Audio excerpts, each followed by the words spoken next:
अमल 22 साल की एक लड़की थी।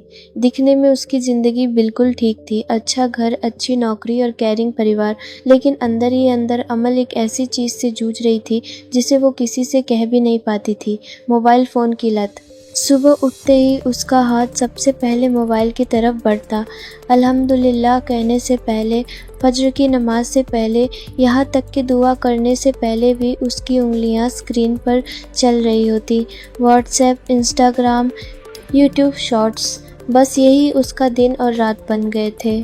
वो सोचती थी बस 5 मिनट देख लूँ, लेकिन ये 5 मिनट अक्सर 1-2 घंटे में बदल जाते। कई बार नमाज भी मोबाइल की वजह से लेट हो जाती। धीरे धीरे उसने महसूस किया कि उसके दिल से सुकून चला गया है। नमाज में ध्यान नहीं लगता, कुरान खोलती तो दिमाग इधर उधर भटक जाता और घर वाले बातें करते तो भी उसकी नज़र स्क्रीन पर होती। एक दिन उसका छोटा भाई बोला, आप हमेशा ऑनलाइन रहती हो, हमारे साथ बैठती ही नहीं। ये सुनकर अमल को गहरा धक्का लगा। रात को बिस्तर पर लेटी हुई मोबाइल हाथ में लिए उसने सोचा, मैं इतना खाली और बेचैन क्यों महसूस करती हूँ।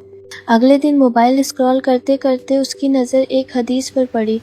रसूलुल्लाह सल्लल्लाहु अलैहि वसल्लम ने फरमाया, 2 नेमतें ऐसी हैं जिनकी कद्र लोग नहीं करते, सेहत और खाली वक्त। ये पढ़कर अमल की आंखों से आंसू निकल आए। उसने सोचा, मानिक, सुभान अल्लाह, मैं अपनी सेहत भी बर्बाद कर रही हूँ और अपना वक्त भी। जब अल्लाह पूछेगा कि जवानी कहाँ लगाई, आंखें कहाँ खर्च की, तो मैं क्या जवाब दूंगी। उस रात अमल ने सजदे में रोते हुए दुआ की, या अल्लाह, मुझे इस लत से बचा ले, मेरा दिल तेरी याद से जुड़ जाए, न कि इस फ़ोन से। धीरे धीरे अमल ने बदलाव करना शुरू किया। उसने मोबाइल इस्तेमाल करने का वक्त तय कर लिया। नमाज, खाने और घर वालों के साथ बैठते वक्त मोबाइल की दूर रखती, बेकार की ऐप्स डिलीट करती और उनकी जगह कुरान ऐप्स और इस्लामिक लेक्चर्स डाउनलोड किए। शुरुआत में बहुत मुश्किल लगी, हाथ बार बार मोबाइल उठाने को करता, लेकिन अमल खुद को याद दिलाती, अगर मैं इस लत को हराऊंगी तो साबित होगा कि मेरा नफ्स मुझ पर हावी नहीं है, मैं सिर्फ अल्लाह की हूँ।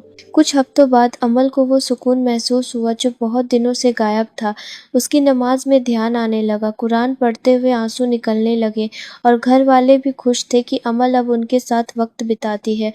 उसने समझ लिया कि मोबाइल बुरा नहीं है, लेकिन अगर वो हमें कंट्रोल करने लगे तो हमारी ज़िंदगी बर्बाद कर देता है। अब अमल अक्सर अपनी सहेलियों से कहती है, माने, शैतान हमेशा बड़े गुनाह से नहीं फंसाता, कभी कभी छोटी सी स्क्रीन से इतना उलझा देता है कि पूरी ज़िंदगी निकल जाती है। वक्त की कद्र करो क्योंकि ये वापस नहीं आता। और अमल हमेशा सूरह अल असर की ये आयत याद रखती है, कसम है वक्त की, इंसान घाटे में है, सिवाय उनके जो ईमान लाए और अच्छे काम किए और एक दूसरे को हक और सब्र की नसीहत की।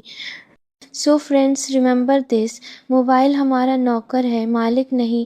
अगर हम इसे कंट्रोल करें तो फ़ायदेमंद है, लेकिन अगर ये हमें कंट्रोल करे तो ज़िंदगी और ईमान दोनों छिन सकते हैं। उम्मीद है ये बातें आपके लिए फ़ायदेमंद होंगी। अगर वीडियो अच्छी लगी तो लाइक और शेयर करना मत भूलना और चैनल को सब्सक्राइब ज़रूर करें ताकि और भी ऐसी इस्लामिक और मोटिवेशनल बातें आप तक पहुंचती रहें।